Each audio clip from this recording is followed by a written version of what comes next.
కేంద్ర బడ్జెట్లో అన్యాయం జరిగిందంటూ ఏపీలోని కూటమి ప్రభుత్వాన్ని టార్గెట్ చేశారు వైసీపీ సీనియర్ నేత బొత్స సత్యనారాయణ. ఏపీ అభివృద్ధికి నిధులు సాధించడంలో కూటమి ప్రభుత్వం విఫలమైందన్నారు సత్యనారాయణ.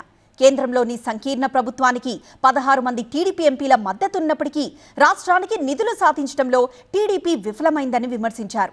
పోలవరం ప్రాజెక్టు ఎత్తును 41.5 మీటర్లకు కుదించి నిధులు కేటాయించామని బడ్జెట్లో గొప్పగా చెప్పడం బాధాకరమని బొత్స అన్నారు.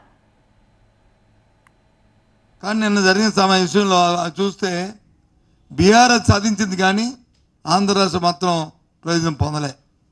చాలా శోచనీయం, చాలా బాధాకరం.